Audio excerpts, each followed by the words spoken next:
Headlines is presented by Calvo's Insurance, serving Guam for 80 years. Matson and the Adai Tano program. Harley-Davidson of Guam. Visit our new showroom, now located on Route 8 in Mighty. IP&E, fueling excellence. McDonald's of Guam, I'm loving it. And King's Restaurant, located in Tamuning and Dededo. Always open, always local.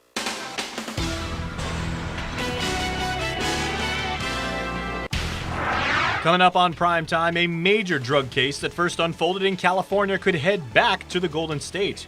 Also tonight, should a newly inducted Senator Kelly Marsh hand oversight of Chamorro self-determination to another policymaker? And Ike Pareto is ready to protect Guam's borders, and he's Customs and Quarantine's new director. Get to know him next. Hafa friends, and good evening. A special hello to our online viewers watching us on Facebook Live all over the world. Thanks so much for joining us, because the U.S. District Court for the Central District of California in tonight's top story is taking a couple tried twice on Guam for drugs back to court. The California District indicted Raymond Martinez and Juanita Moser on charges of possession with intent to distribute meth, aiding and abetting.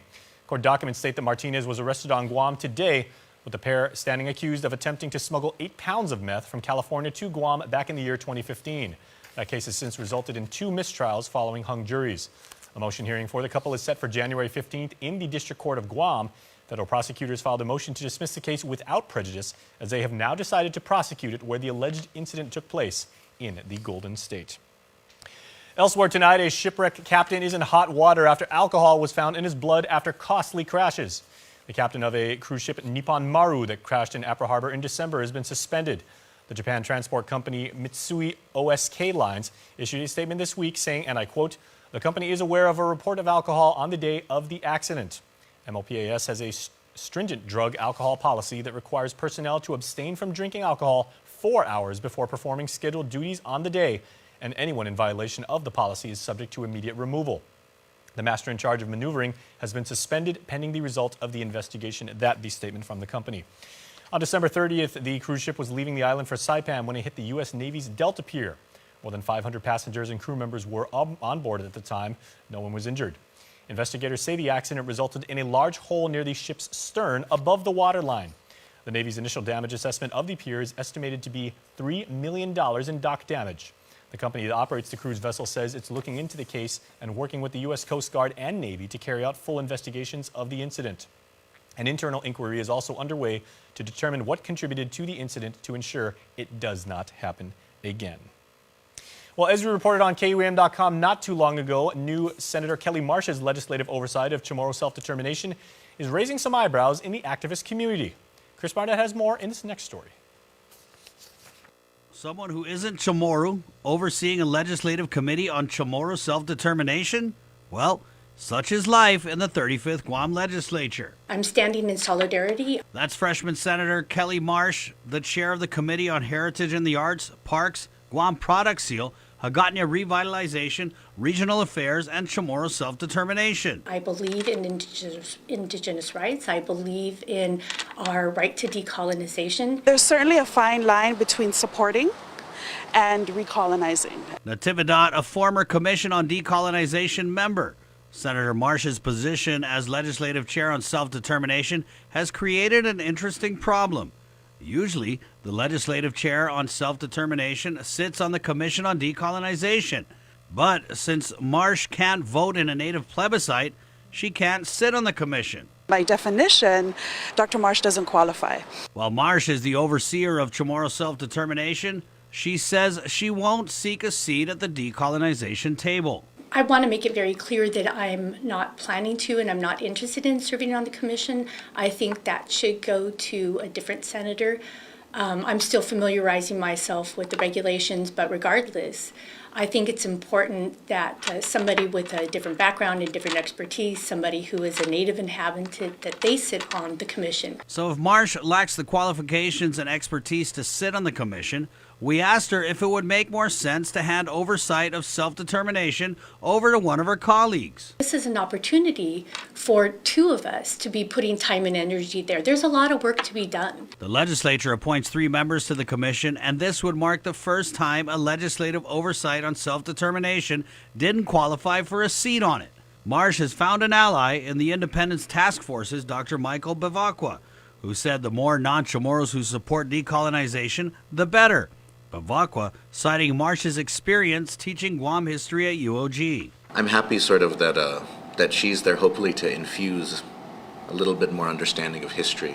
But other activists in the movement tell KUAM News Senator Marsh overseeing Chamorro self-determination is a step backwards. And Natividad agrees. It looks very colonial. I think the bigger message is we all have a role in this. We all need to understand it. Everyone really needs to reflect in terms of a sense of place and to operate from a space of place that's appropriate in the context of colonization. So that being said, do you think that Dr. Kelly Marsh needs to re-examine her place in this battle for Chamorro self-determination?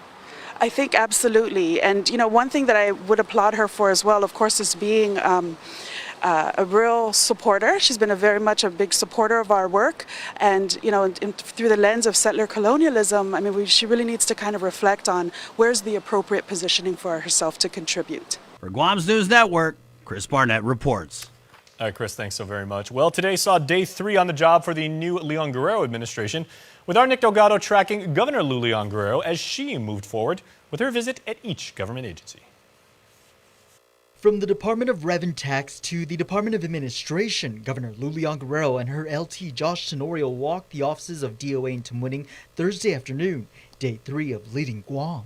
They're the ones that have to know the cash flow and the accounts and everything, and so, you know, they have to have an account of the revenues that are coming in. They do the expenses, so it's very important that they tie together. Our transition report says that there's a lot of need to really focus in on meeting the personnel and procurement needs of the government. So looking forward to empowering DOA and their staff to get that done for us. Both met with employees getting to know those working within each government agency. My goal for each one of you is that when you wake up in the morning, you just can't wait to go to work. DOA Director Ed Byrne and his deputy Edith Pangilinan leading the pair. We're going to propose some performance measurements that we don't have at the moment, but we want to develop for your approval so that we can actually measure our progress. I think that's a very good way to measure the employees and how they're doing at work.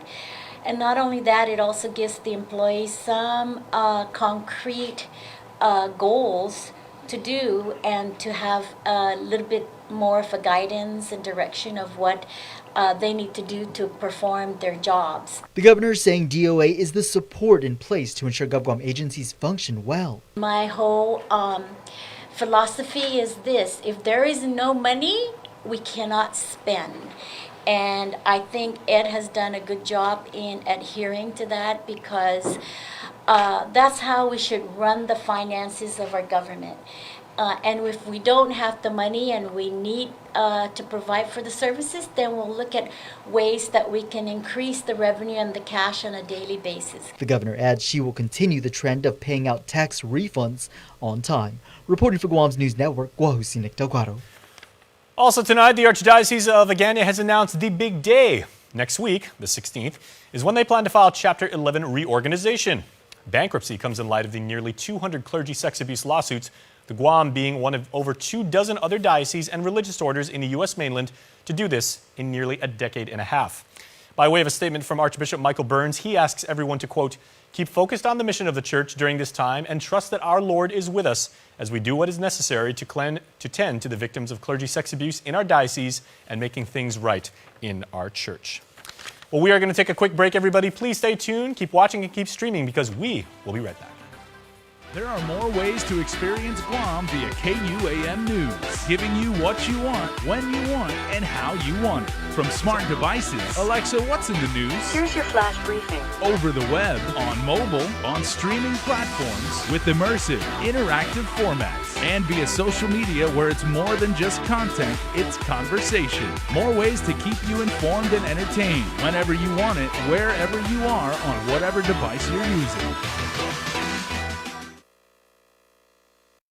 Cheers to 80 years. It's our 80th anniversary and the gifts are on us. 80 gift certificates, 8 shopping sprees, 8 staycations, and 1 round-trip flyaway for 2 to Manila. So how do you enter? Calvo's Insurance personal home and auto customers are automatically entered. Non-Calvo's customers may enter by receiving a qualified quote. It's our way of saying thank you for trusting us for the past 80 years. For more details, visit calvos.com/giveaway or call 472-6816. Calvo's Insurance, serving Guam for 80 years. The great thing about technology isn't about how big, fast, or clever it is. It's about delivering connections that empower people to achieve things. Try them for the first time. Connect with others. Or even rediscover the world around us. It's your world. Explore it. It's Micronesia Mall's 30th anniversary, and to celebrate, we are giving away a new Kia Soul LX, a Mazda 3i Sport, the popular Honda Civic LX, and 30 Manila Flyaways during our 30th anniversary Drive-Away Flyaway. Win 3 great cars from Triple J Auto Group, 30 Flyaways from Philippine Airlines, plus thousands of prizes from Burger King and Foot Locker when you play Micronesia Mall's 30th anniversary Drive-Away Flyaway. Chuck E. Cheese's Guam is not all fun and games. Our pizza is delicious with the freshest toppings, oven-baked to order. Try the fresh salad bar, sandwiches, and don't forget our mouth-watering wings. Come and eat at Chuck E. Cheese's Guam. When catastrophic storms strike, do you know how to respond?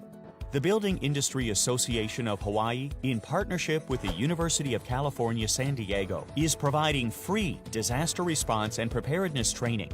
This training is designed for first responders, contractors, workers, and volunteers, and is open to anyone who has an interest in being better prepared for natural disasters. Please visit our website or call 888-479-4322.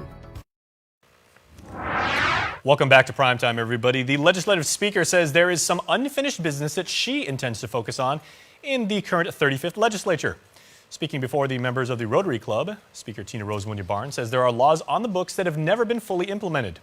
One such bill, a law to tax so-called Airbnb rental units. Bed and breakfast and short vacation rental laws. The laws were meant to add capacity to our hotel industry and write off the Airbnb trend.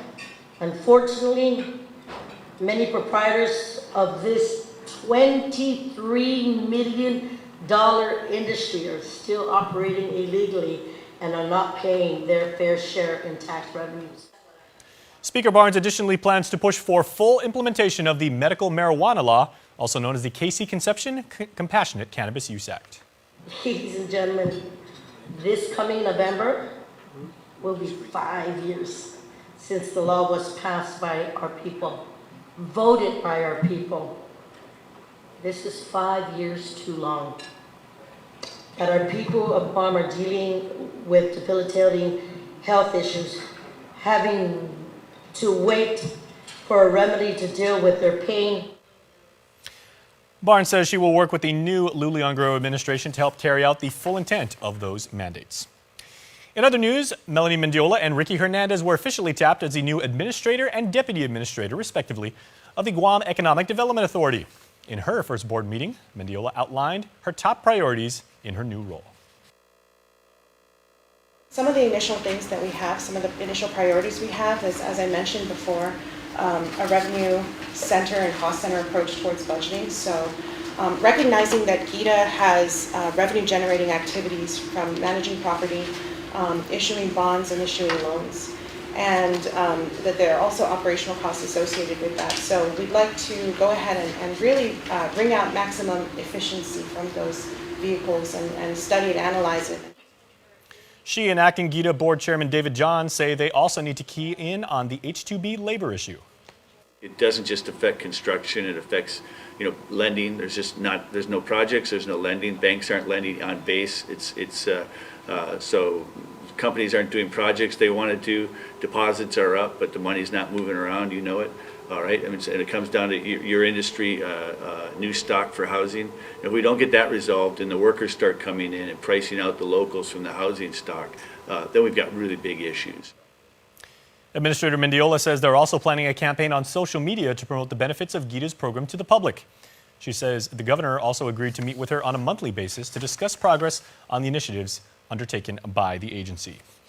Well, the 3 newly elected members of the Consolidated Commission on Utilities were sworn in at the GPA GWA headquarters in Fadian. 2 incumbents were re-elected, Simon Sanchez and Francis Santos, with the 3rd commissioner being businessman and former Senator Michael Limtiaco. They joined the 2 current CCU members, Joey Duenas, who is chairman, and Dr. Judy Guthertz, a former senator. Longtime Commissioner George Bama did not seek re-election, with the CCU having oversight of GPA as well as the Waterworks Authority. With regional headlines, here are our friends at KSPN2 News in Saipan. Hafa Guam, here are the headlines for CNMI. The new salary, which was passed by both the CNMI House of Representatives and the CNMI Senate, means the 21st legislature would receive a salary of $32,000. But because the way the House voted and the Senate voted on this salary were 2 different ways, the governor vetoed the salary based on the Attorney General's recommendation. As a result of that, the governor vetoed based on the recommendations by the Attorney General. And because of that recommendations by the Attorney General, the governor vetoed the legislation. So as a result of that, as a result of that veto, I had to reintroduce to address that concern. The House and the Senate must each have 3/4 vote yes for the salary bill to pass. Senate had the majority vote yes, and now there will be a House of Representatives emergency session tomorrow morning at 10 a.m. to vote on House Bill number 20-197 to once again establish a new salary level for the members of the legislature. But if the House does not get the majority vote and the governor does not approve the new salary, the legislature's pay will go back to a time when they only received a pay of $8,000 a year. Senate Bill number 20-106 SD1 is a bill for an act to establish a Northern Marianas Technical Institute by adding a new Chapter 12 to Title 3, Division 1 of the Commonwealth Code and for other purposes. The bill itself created an advisory board which represents the public school system and the college so that there will not be any duplication that will be done, because if there's an advisory board that advises the board of trustee for NMTI, for sure nobody will be step on each other because it will show the interests of every entity. House Chairman J.P. Sablon amended the bill, making sure findings and purposes are consistent with the proposed legislation. The amended bill then passed the House with 15 voting yes and 2 voting no. What Senator Justo inserted in the findings, the purpose and the findings, because every legislation there is the section 1 which is purpose and findings. Purpose and findings are not codified when it comes to law because it's just purpose and findings. It's the general provisions, the meat of the proposed legislation. So the language on page 3 where it says the legislature finds that this act is not intended to supplant or replace the career and technical education programs established at the public school system and the programs at the Northern Marianas College. Just this provision, I inserted it on all the subsection that will affect NMC and PSS. If this amended bill is passed by the Senate and governor, it will make NMTI an entity of the government. This means the school will be guaranteed annual funding. So a lot more of federal grants and financial assistance will be coming in with this. And so the program will grow. For more news, visit saipantv.com. For KSPN2 News, I'm Ashley McDowell. All right. Good job. All right, we've got more coverage of the island's new leadership structure for the government of Guam as Ike Pareto has joined the Leon Guerrero cabinet as the head of the Guam Customs and Quarantine Agency. And as our Crystal Paco now reports, he's a veteran when it comes to protecting our island's borders. Here's more. Same mission, bigger problems. When I left the agency, methamphetamine has started to increase, but not at this level. Not at this level. We're now methamphetamine is very prevalent out in the streets. Ike Pareto is the administration's pick to lead Guam Customs and Quarantine. He retired as the agency's deputy director and acting chief in 1999. His job is to address cracks in the system. A lot of our illicit drugs are coming into the post office. Okay, drugs are coming into the post office, and one of the priorities that I also would like to visit is I would like to review, assess, and make changes on our narcotics interdiction strategy at the ports of entry. When that airplane lands, there's certain things that happen. Passengers are offloaded, cargoes are offloaded. They're moved to their respective areas. My concern right now is the movement of cargo out at the ramp areas. We need to gain control of this type of movement, because this is where the loophole comes in. This is where cargo diversion takes place. The cargoes that are supposed to be moving into the warehouse for proper inspection are not probably reaching the cargo terminal. It's probably being diverted to other areas. Part of the problem, too little manpower. When I left the agency in 1999, there were 230 officers. I'm coming back to this agency, and the strength of this agency now only has 103 officers. The agency is challenged with the shortage of manpower right now.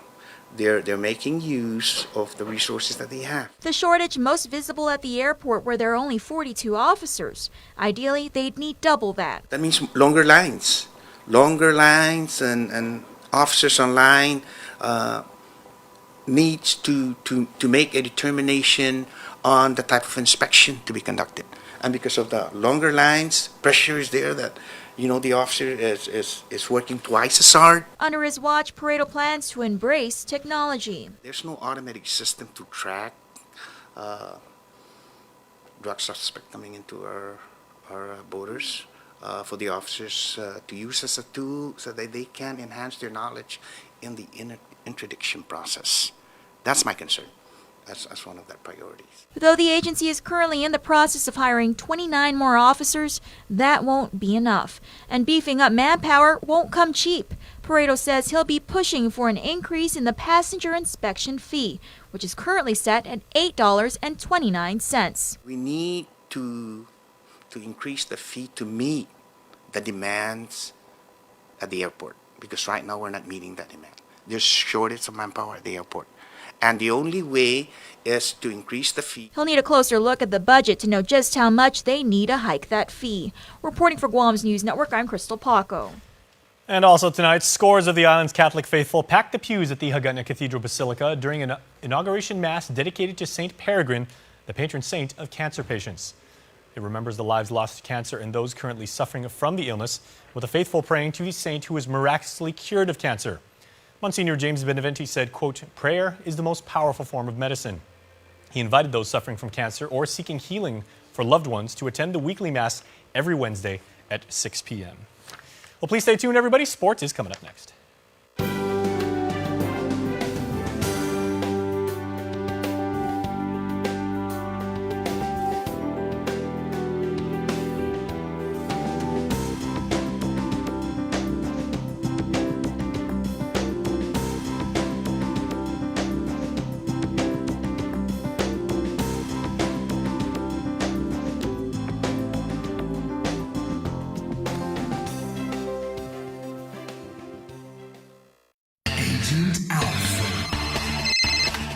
What's that? An Alpha Insurance customer needs a claim settled immediately?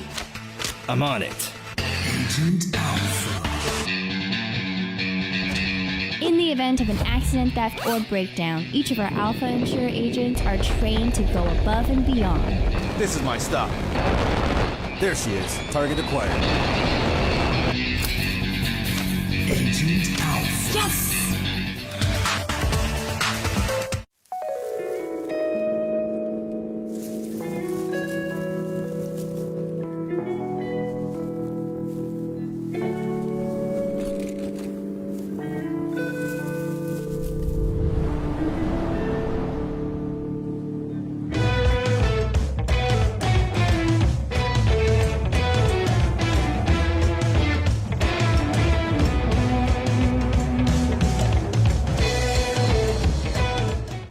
Start something new this year when you buy a new Dodge, Chrysler, Jeep, or Ram from Cars Plus and Mighty. Like a new Jeep Compass Sport, $175 per paycheck. Or a new Chrysler Pacifica LX, $213 per paycheck. Or save $10,500 on a new Ram 1500. How about a new Jeep Wrangler Sport? Only $309 per paycheck. Plus, receive a Cars Plus Shell Value Card with every vehicle purchase. So this year, start something new with a new Dodge, Chrysler, Jeep, or Ram. Only at Cars Plus and Mighty. Cars Plus, driven by you.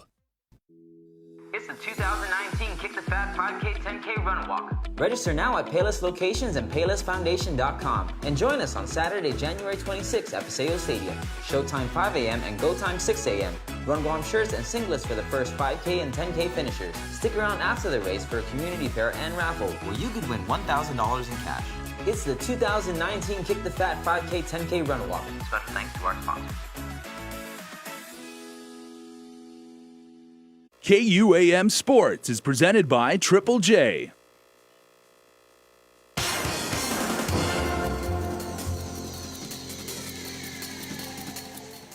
What's up, Guam? Dave Delgado here for KUAM Sports. Thanks for watching. I'll get to your programming news for your NFL schedule for Sunday and Monday in just a bit. But first off, some basketball news as the Guam Basketball Confederation has partnered up with Guam Elite Basketball. Check it out. The Guam National Basketball Academy is now enrolling boys and girls from under 8 to 18 years old to train from January 21st to March 1st. This academy is the first of its kind and will be a partnership between Guam Basketball Confederation and Guam Elite Basketball.